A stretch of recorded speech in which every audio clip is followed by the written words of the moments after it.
말씀으로 강구하고자 합니다.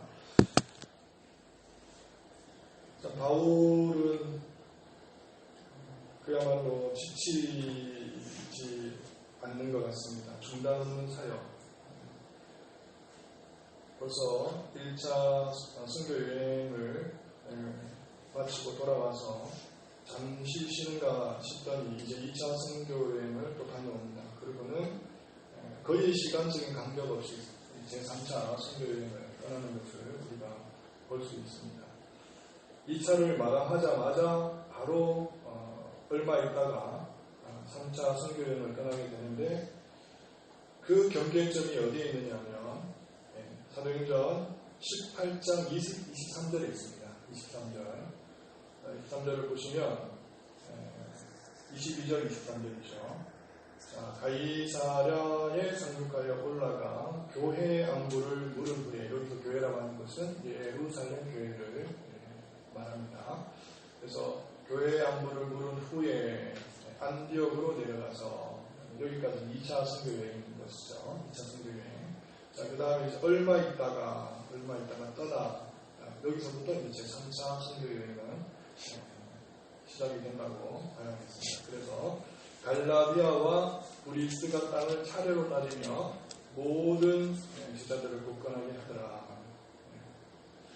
어찌 보면 바울에게 있어서는 그 휴식이라고 하는 것은 사치였던가 봅니다. 그의 일생 힘없는 다른 박질, 정말 부름받아 나선 몸 어디든지 가오리라 하는 그런 심정으로 하나님께서 이끄시는 대로 만나는 이들마다 구원의 복음을 전하고 또 많은 사람들을 옳은 길로 인도하는 그의 모습을 볼 수가 있습니다. 자, 그래서 거의 1500마일이라고 할 수 있는 어마어마한 거리를 제3차 선교 여행 안디옥을 떠나서 수많은 지역을 돌아다니며 주의 복음을 증거하면서 그야말로 엄청난 거리를 헤집고 다녔습니다. 그러고 나서 돌아온 것이 어디냐면 에베소라고 하는 곳입니다. 29장 1절 말씀. 그래서 거의 1500마일을 성경에서는 간략하게 줄여서 정리해서 말씀을 합니다. 바울이 윗지방으로 다녀. 이 한마디로 정리를 해버립니다. 이 윗지방으로 다녀라고 할 때의 거리가 1500마일 정도나 된다고 하는 것이죠. 엄청난 거리가 아닐 수가 없습니다. 자, 이렇게 해서 이제 18장은 이제 마무리가 되고 19장으로 우리가 들어올 수 있습니다. 에베소 사역입니다. 어찌 보면 바울의 사역 가운데서 가장 결실이 많았던 것 중에 하나가 아마 이 에베소 사역이 아니었을까 하는 생각을 하게 되는데 누가는, 이 사도행전 저자 누가는 29장에 이르러서 바울 사역을 크게 4장면으로 마치 그림을 이제 우리에게 생생하게 소개하는 것처럼 그렇게 나누어서 우리에게 일러주고 있습니다. 자, 한번 보겠습니다. 4장면입니다. 4장면. 1절에서 7절까지 1절에서 7절까지는 요한의 세례만 알고 있던 자에게 예수 그리스도의 이름으로 세례를 주게 됩니다. 그리하여서 온전히 예수 그리스도의 제자로 삼았던 그 인원이 12명이다. 그래서 10절 말씀을 보면 모두 12사람쯤 되니라 이렇게 되어 있는데 요한의 세례를 알고 있던 사람에게 예수 그리스도로 말미암아 성령의 세례를 주는 장면을 우리가 볼 수 있습니다. 첫 번째 장면입니다. 자, 이제 두 번째 장면은 이제 8절에서 10절까지의 말씀인데 사역의 패턴을 우리가 잘 알고 있습니다. 바울은 어디든지 들어가게 되면 해당으로 먼저 들어가게 되는데 해당으로 들어가서 대략 한 3달 정도 말씀을 가르치다가 그들이 이제 순종치 아니하고 비방하는 단계에 이르렀을 때 그곳을 떠나더라 하는 것입니다. 떠나더라. 그래서 아예 에베소를 떠나는 것이 아니라 해당을 떠나서 우리가 잘 알고 있는 두란노소원이라고 하는 곳에 거처를 정하고 날마다 강론하니라 이렇게 되어 있습니다. 그래서 이것이 두 번째 장면입니다. 8절에서 10절까지 말씀. 그 다음에 11절에서 20절까지의 말씀인데 오늘 본문으로 택한 그런 장면이 되겠습니다. 그래서 바울의 손으로 이적들을 하나님께서 행하게 하셨다. 세 번째 장면입니다. 그리고 네 번째 장면은 21절에서 마지막 41절까지의 장면인데 많은 무리들이 불법적으로 주의 제자들을 모함하고 그리고 소요사태, 말하자면 불법 집회를 일삼았던 그런 모습을 그려내고 있습니다. 그래서 21절에서 41절까지의 말씀은 예수 그리스도를 존중하고 또 복음을 전했던 제자들이 받는 핍박과 환난을 그려내는 그런 장면이라고 할 수 있겠습니다. 그래서 우리는 이제 오늘 읽었던 말씀 중에서도 11절에서 20절까지의 말씀을 더 주목해서 한번 살펴보고자 합니다. 그래서 바울이 행한 이적이라고 하는 겁니다. 바울이 행한 이적. 오늘 이제 그 11절 말씀 이하에 보면 느닷없이 사도 바울이 이적을 행한 것을 소개합니다.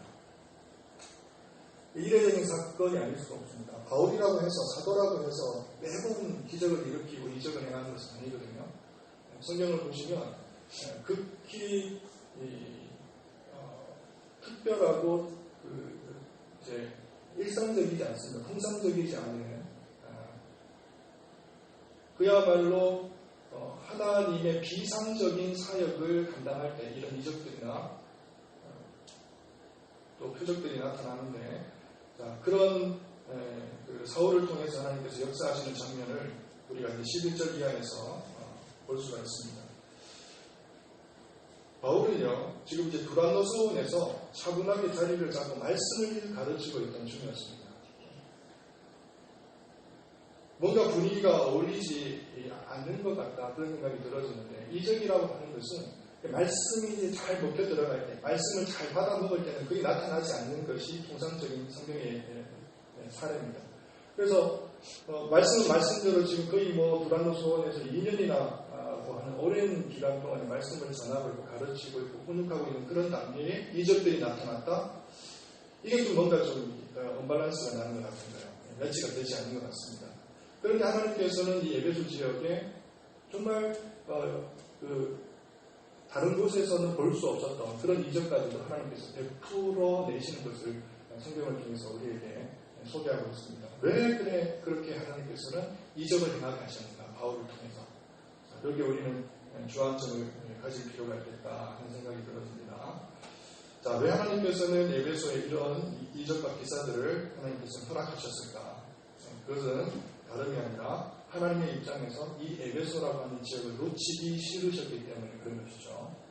이 에베소는 하나님께서 철저하게 지켜내야만 하는 전략적 요충지나 마찬가지였습니다. 그래서 복음에 있어서 베이스 캠프를 치는데 이 에베소라고 하는 지역은 다른 지역과 비교할 수 없을 만큼 아주 적합한 지역이었다고 하나님께서는 판단하신 것 같습니다. 자, 혹자는 그 이유에 대해서 에베소의 영적인 상태를 거론하기도 하는데요.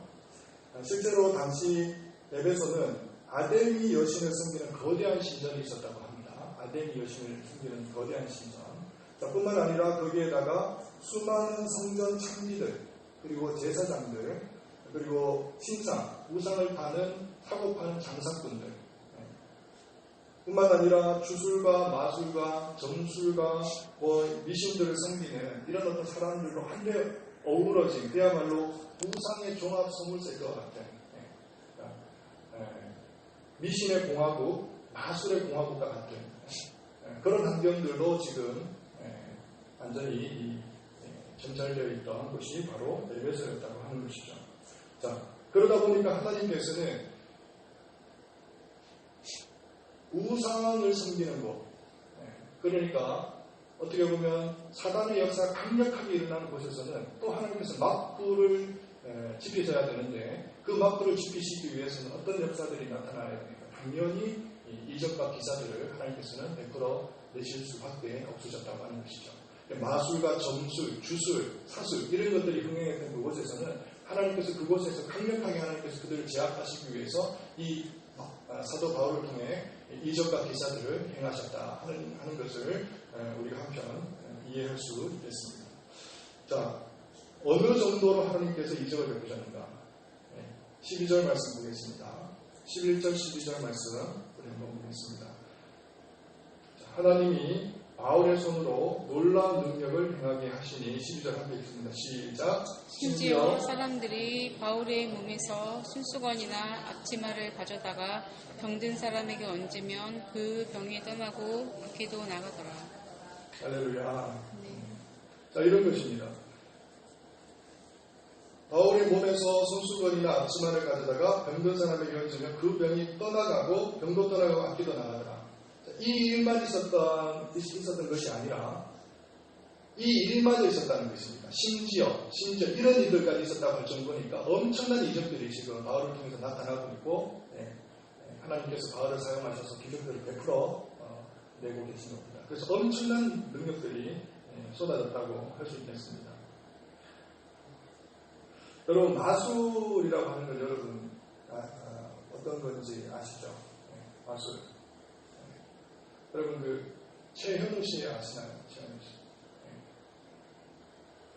제가 마술이라고 하는 거 TV로 본 기억들이 잘 없어가지고 저는 이제 마술을 얘기할 때 제가 본 것만 얘기를 하는데, 한날 제가 이제 TV를 이제 보다 보니까 한 프로그램에서 이제 최현우 씨라고 하는 분이 나와가지고 이제 마술을 한답시고 시중에 우리가 이제 충분히 먹고 마실 수 있는 음료수 캔을 하나 가지고 나옵니다. 가지고 나와서 이제 마술을 이제 부린다고 하는 건데, 그야말로 놀라운 일들이 벌어지더라고요. 분명히 자판기에서 카메라가 따라갔습니다. 따라가고 그 다음에 뭐 출연료 다 따라가가지고 분명히 돈을 넣고 동전을 넣고 거기서 자판기에서 뽑아다가 가져온 음료수인데 그 자리에서 제 기억으로 커피였던 것 같습니다. 커피 안에 있는 내용물이 바뀌게 되는데 따개를 따고 부어보니까 그래서 커피가 나오는 것이 아니라 노란 오렌지 주스가 나오는 거예요. 노란 주스가 나오는 겁니다. 이게 마술이에요, 마술. 네, 그날 그 프로그램에 나왔던 독일 그 출신의 마술사도 이제 그 신비로운 정말 그 마술의 일종인 것을 보여주었습니다. 눈을 가리고 탁구를 치는데 보는 듯이 탁구를 치는 거예요. 너무 잘 치는 거죠. 마술입니다, 마술. 마술이라고 하는 그 단어의 뜻을 우리가 살펴보면 이렇습니다. 마법을 이용하는 기술이다, 이렇게 되어 있거든요. 마법을 이용하는 기술. 그래서 단순한 눈속임이 아니라는 것이죠. 실제적으로 마법을 이용해서 그것을 활용해서 나타내는 기술, 마술입니다. 그냥 예전에 우리가 이제 명절 때 특집 방송을 보면은 어떤 아저씨 모자 쓴 마술사 같은 아저씨가 나와가지고 모자에서 토끼도 꺼내고 모자에서 비둘기도 꺼내던 그런 차원의 마술이 아니고요. 실제적으로 굉장히 유명한 그 미국의 그 마술사가 이름이 가물가물한데, 어쨌든 그 마술사는 중국의 만리장성을 시청자들이 보는 앞에서 뚫고 들어가지 않았습니까? 그렇죠? 그런 일들도 난다고 우리가 생각을 할 때, 이 마술이라고 하는 것은 어마어마한 능력을 가지고 있다고 할 수 있겠습니다. 자, 그러면 어떻게 이런 일들이 가능한가? 실제적으로 이런 일들이 일어난다고 하는 것이죠. 어떻게 이런 일들이 가능한가? 그것은 접신을 통해서 이루어집니다. 접신. 신적인 존재와 접촉을 통해서 나타나는 현상이다. 여러분, 무당들 점치는 거 이렇게 보시면 요즘에는 그 사회가 이제 오픈된 사회이다 보니까 동영상이 워낙 발전되고 발달된 그런 시대를 살다 보니까 여러분 유튜브만 보셔도 점치는 사람들, 무당들이 점을 어떻게 치는지를 우리 영상으로 충분히 이제 읽어낼 수가 있습니다. 자, 무당들이 점을 치는 것을 여러분 유심히 관찰해 보시면 뭐라고 얘기하느냐면, 마치 귀에 이어폰이나 무전기를 이렇게 끼고 있는 듯이 들려주는 음성을 받아서 되뇌이는 것 같은. 그래서 그들이 이런 얘기를 가끔씩 합니다. 그런다고 그래. 이런 얘기를 자주 합니다. 마치 누군가가 들려주는 음성을 자기에게는 되풀이하는 듯한 그런 모습을, 그런 인상을 우리는 이제 많이 봤는데, 접붙임입니다. 접붙임. 신적입니다. 신적. 접신이라고 얘기합니다. 접신. 신적인 존재와 영적으로 어떻게 보면 그 교통을 하고 또 소통을 하게 될 때 이런 역사들은 충분히 일어날 수가 있다. 자, 이런 일들이 마술입니다. 마술. 자, 그런데 오늘 본문 말씀을 보니까 상당히 우스운 장면이 하나 등장합니다. 누가라고 하는 이 사도행전의 저자가 상당히 유머러스한 에피소드 하나를 소개를 하는데요. 자, 정말 웃긴 이야기가 아닐 수가 없습니다. 자, 13절 이하의 말씀에 등장합니다. 자, 마술하는 유대인들이 예수님을 경계해서 장난을 치기 시작합니다. 자, 그런데 귀신들이 장난삼아 말한, 시험삼아 말한 예수 그리스도의 이름을 들은 것만으로도 자, 이 귀신이, 악기 들린 사람들이 기겁을 하고 놀라는 것을 볼 수가 있습니다. 자, 그러자, 자, 말씀을 보셔야 될 것 같습니다. 13절 말씀, 14절 말씀 보시면 이렇게 되어 있습니다. 자, 이에 돌아다니며 마술하는 유대인들이 시험삼아 악기 들린 자에게 주 예수의 이름을 불러 말하네. 내가 바울이 전파하는 예수를 의지하여 너희에게 명하노라. 자, 어느 정도 이런 장난삼아 벌였던 그런 시험들이 어느 정도 통하기는 했던가 봅니다. 자, 그러자 유대의 한 제사장, 자칭 제사장이라고 하는 스게와의 일곱 아들들이 또 똑같은 일을 행하게 됩니다. 자, 그러자 어떤 일이 벌어집니까? 15절 이하의 말씀. 악기가 대답하여 이르되 내가 예수도 알고 바울도 알거니와 너희는 누구냐 하며 악기 들린 사람이 그들에게 뛰어올라 눌러 이기니 그들이 상하여 벗은 몸으로 그 집에서 도망하는지라. 이런 일들이 벌어졌습니다. 이런 일들. 그러니까 그 귀신 들린 사람이 그들에게 뛰어올라서 그들을 눌러서 그들의 몸을 상하게 했다. 그러자 그러면 날상을 향한 주행당을 쳤다는 것이죠.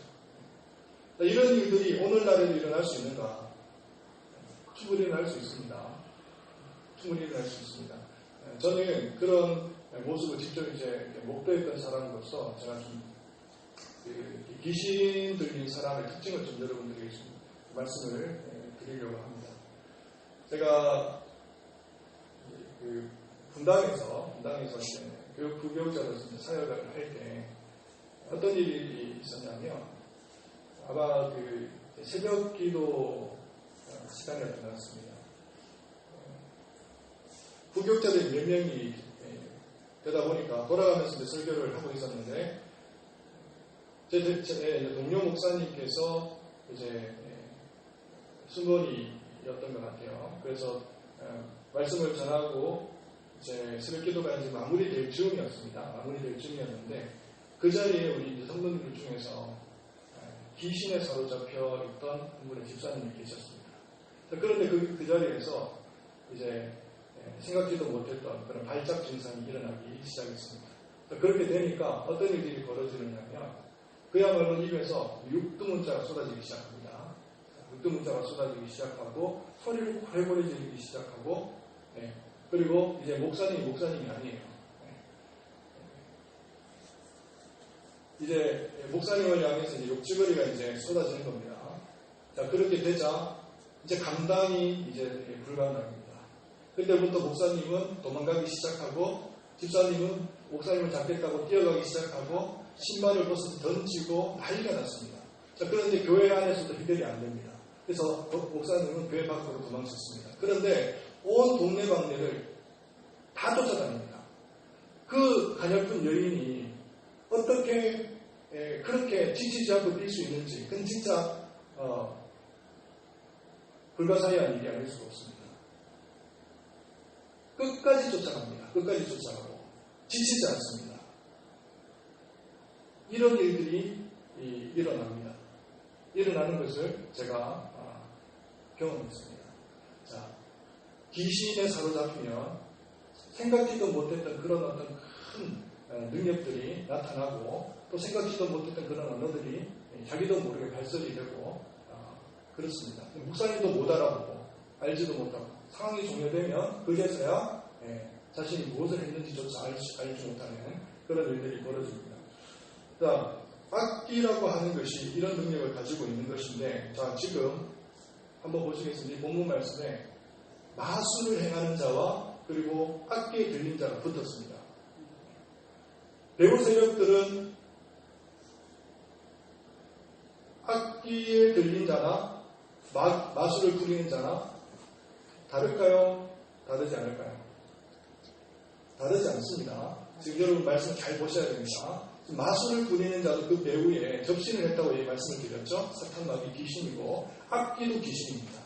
자, 여기서 서로 지금 예수 그리스도 이름 때문에 분열되고 악이 다툼하고 사분오전되는 모습들을 여러분 보셔야 됩니다. 예수 그리스도의 능력이 어느 정도의 권세를 가지고 있는가. 이들이 예수 그리스도의 이름만 들어도 좀 두려워서 벌벌 떨 수밖에 없는, 그리고 서로 분쟁하고 분열될 수밖에 없는 그런 예수 그리스도의 이름만 들었다고 지금 성경은 전하고 있지 않습니까? 말씀만, 이름만 들었을 뿐이에요. 그에 나타나는 현상을 보십시오. 서로 분쟁하고 서로 다투는 모습을 보게 되는 것입니다. 이 사실을 주변에 있는 주변에 살고 있던 유대인들이나 헬라인들이 대부분 사람들이 이 소식을 들었다는 겁니다. 자, 17절 이하의 말씀입니다. 여러분 17절 이하의 말씀 보겠습니다. 자, 듣게 되어질 때 어떤 일들이 벌어지는가. 자, 에베소에 사는 유대인과 헬라인들이 다 이 일을 알고 들었다는 것입니다. 알고 있다는 겁니다. 자, 그러자 두려워하는 정도가 아니라 주 예수의 이름을 높이고, 자, 주님이 어떤 분인지를 이제 이 주변에 에베소에 살고 있던 유대인들과 헬라인들이 이제 알아가게 되었습니다. 자, 그러자 믿은 사람들이 많이 와서 18절 말씀, 자복하여 행한 일을 알리며, 자, 스스로 자기가 행한 일들에 대해서 제자들을 찾아와서 자복하고 통회하고 회개하는 그런 역사들이 일어났다.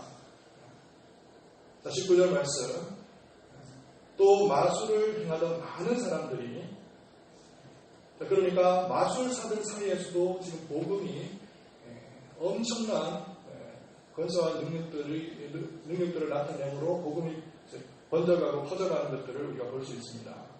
자, 그래서 마술을 행하던 많은 사람이 그 책을 모아 가지고 와서 모든 사람 앞에서 불사르니 그 책값을 계산한 즉 은 5만이나 되더라. 은 5만 달란트니까, 달란트는 드라크마 정도 되니까 엄청난 지금 책들을 모아다가 지금 불사르고 있는 것입니다. 정신을 차렸다는 얘기죠. 자기가 헛된 길을 걸어가고 있었다고 하는 것을 자기들이 예수 그리스도를 만남으로 깨닫게 되었다고 하는 것입니다. 자, 이런 기적들이, 그런 이적들이 지금 바울을 주변으로 해서 이런 기적들이 지금 나타나고 있는 것을 볼 수가 있습니다. 자, 그렇게 되었습니다. 이제 마지막 이 모든 일의 결과가 20절에 소개됩니다. 자, 우리 함께 읽겠습니다. 시작. 이와 같이 주의 말씀이 힘이 있어 흥황하여 세력을 얻으리라. 이와 같이 주의 말씀이 힘이 있어 흥황하여 세력을 얻으리라. 놀라운 하나님의 은혜와 능력이 아닐 수가 없습니다. 그야말로 처음에는요, 하잘것없고 보잘것없던 작디 작은 아주 희미한 복음의 빛이 그곳에 비쳤을 뿐이에요. 그러자 바울은 단지 예수 그리스도의 복음을 가지고 한 영혼이라도 구원하고자 하는 그런 열정으로 이 에베소에 머물렀을 뿐인데 어둠의 세력들이 하나님의 그 놀라운 강령으로 말미암아 제압되기 시작합니다. 하나님의 역사를 통해서 하나님의 능력이 나타나고 하나님의 복음의 그 권세가 폭발적으로 드러남으로 인해서 그야말로 어둠의 세력들은 쇠퇴되어지고 허물어지고 무너지고 빛의 세력들은 흥황하고 능력들이 나타나고 하나님의 권세가 드러나는 정말 이루 헤아릴 수 없는 정말 신기롭고 강력한 복된 역사들이 이곳에서 일어나게 되었다고 하는 것입니다. 자, 사랑하는 성도 여러분, 이 말씀을 통해서 우리가 한번 교훈을 얻기를 원합니다. 자, 잠시 중국 이야기를 드리겠습니다. 자, 중국이 가장 두려워하는 두 가지가 있다고 합니다. 하나는 미국이라고 하는 나라고 하나는 한국 선교사라고 합니다. 중국입니다. 중국. 그러니까 가운데 중자를 쓰잖아요. 나라 국자를 쓰고. 그러니까 나라에 대한 자부심이 어마무시한 그런 나라죠. 여러분 중국 사람들 해외에 나가가지고 절대 자기가 모국어 사용한다고 절대 위축되거나 쪼는 사람들 아닙니다. 미국이라고 하는 나라에 가서도요. 전혀 영어를 알지 못하는 사람들도 당당하게 자기 언어를 사용하고 구사하는 것을 볼 수가 있는데 왜 그렇습니까? 자기는 온 세상의 중원에 있는 나라라는 겁니다. 중심에 있는 나라예요. 절대 위축되는 법이 없습니다. 그 정도로 당당하고 그리고 자부심 굉장한 나라인데 미국이라고 하는 나라 초강대국 아니겠습니까? 이 나라만 없었다면 자기는 어떻게 보면 전 세계를 호령할 수 있는 그리고 1등국가 될 수 있는 미국이라는 나라가 있기 때문에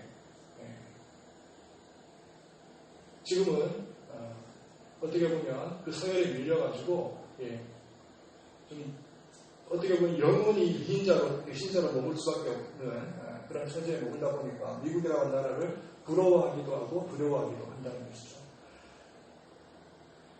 이와 같이 또 다른 눈의 가시가 있는데 그것은 다름 아니라 한국 선교사들이라고 하는 것입니다. 자, 아시는 대로 중국이라고 하는 나라는 자신의 치부와 어두운 면을 알려내는 것을 몹시 싫어합니다. 철저히 언론을 통제하고 입을 틀어 막는 나라죠. 자, 그런데 선교사들이 세운 교회를 통해서 계속해서 자유의 물결들이 유입되고 또 사상들이 공유이 되고 또 어떤 일들이 벌어집니까? 복음이 전파되고 그러다 보니까 그들에게 있어서 치약적으로 남겨져 있는 인권이라고 하는 것, 복지라고 하는 것이 전 세계에 어떻게 보면 널리 알려지게 되는 것이죠. 자, 그래서 실제로 2008년 베이징 올림픽 개최를 하면서 제일 먼저 단행한 일이 한국인이 세운 대형교회를 무너뜨리는 일이었다고 합니다. 북경에 있는 큰 교회들이 모두 해체되고 관계자들을 추방해버렸습니다. 자, 그런데 놀라운 것은 오히려 이 일이 북경 올림픽을 개최하면서 단행했던 이 일이 부메랑으로 돌아와서 도구로 작용했다고 하는 것입니다. 그들이 놓친 것은 이것입니다. 중국은 그리스도인들을 흩어놓으면 안 된다고 하는 역사적인 진실을 몰랐던 것이죠. 자, 큰 교회가 무너지고 기독교의 그 세가 꺾이려고 예상했지만 오히려 교회는 그리고 중국의 성도들은 그런 어떤 위기와 핍박 속에서도 하나님께로부터 지혜와 능력을 공급받아서 오히려 배로 늘어나는 그런 역사가 일어나게 됩니다. 자, 그러자 중국 정부에서도 이제 손을 떼고 아예 포기를 해버렸다 하는 소식을 제가 언제 한번 접하게 되었습니다. 자, 사랑하는 성도 여러분, 자, 이제 말씀을 정리하고 마무리하도록 하겠습니다. 우리 18장 19절 21절 한번 보도록 하겠습니다.